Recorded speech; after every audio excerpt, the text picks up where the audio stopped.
इसलिए हम हमेशा कहते हैं घर में गणपति का छोटा सा स्वरूप रखो, छोटा सा ही रखो, लेकिन गणेश जी का कोई ना कोई स्वरूप रखो।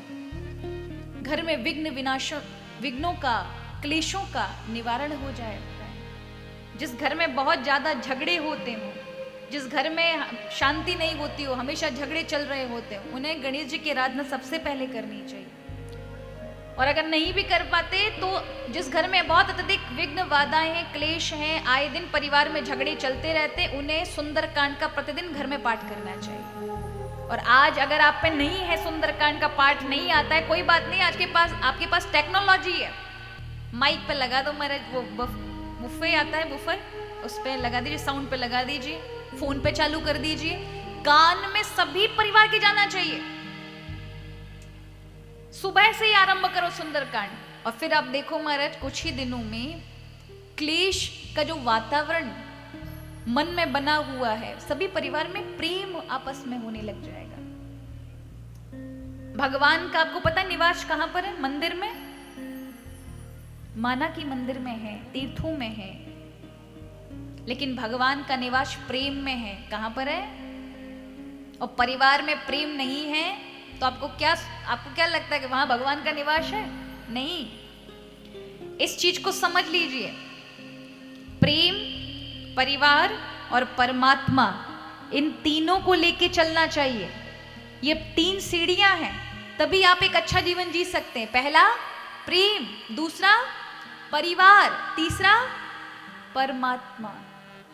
घर के अंदर इतने प्रेम की नींव रखिए, इतने प्रेम की नींव रखिए, इतने प्रेम से रहिए कि परिवार के अंदर परमात्मा का वास हो जाए, परिवार के अंदर सुख, शांति, आनंद का, एक दूसरे के सहयोग का ऐसा वातावरण बन जाए तो परमात्मा कहाँ रहते हैं?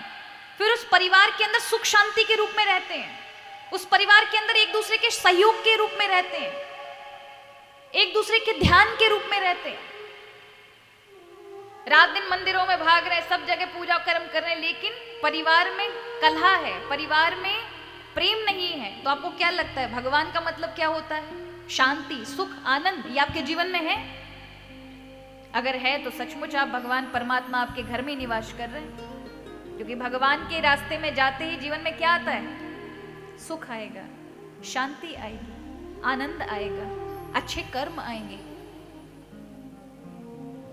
तो सबसे पहली नींव है परिवार में प्रेम दो, आसपास के लोगों को प्रेम दो, अपने निकटतम लोगों को प्रेम दो। ये अपेक्षा मत करो कि ये हमें कुछ दे दे, ये भी दे तब हम देंगे ना। आप शुरुआत करिए, आप देने का व्यवहार बनाइए, क्योंकि सामने वाले में वो बुद्धि नहीं है। पर आप भगवान के भक्त हैं तो आपका आचरण बदलना चाहिए, अपने आप को बदलो। पर हम क्या करते हैं? हम कथाओं में सुन के जाएंगे, लहसुन प्याज नहीं खाना, ये नहीं करना, वो नहीं करना, और फिर पूरे परिवार पे वो सब लगाएंगे, तुम ये मत खाना, तुम वो मत खाना, तुम्हें ऐसा नहीं करना, तुम ऐसे सही नहीं चल रहे, ईमानदारी से नहीं चल रहे, तुम वैसे नहीं चल रहे। इतने लड़ाई झगड़े कर देंगे महाराज, परिवार वालों का जीना हराम। तुम्हें रक्षा सुरक्षा कवच तुम्हारे लिए दिया गया है, पर हम क्या करते? दूसरों को सुरक्षा कवच दिलाते हैं और अपन ऐसे ही रहेंगे।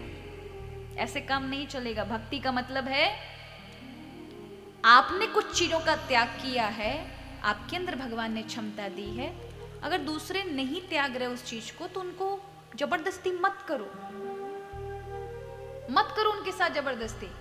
तुम उन्हें प्रेम देना इतना आरंभ कर दो कि उन लोगों को लगे कि भक्ति से इसका जीवन बदल गया, तुम्हें देख के लोग बदल जाएं। हो सकता है तुम्हारे प्रेम से बदल जाएं, पर तुम्हारे खुद के ही स्वभाव बिगड़े होंगे तो लोग कहेंगे भक्ति तो दिमाग खराब कर देती, भैया अपन तो करेंगे ही नहीं। आपने क्या माहौल बनाया?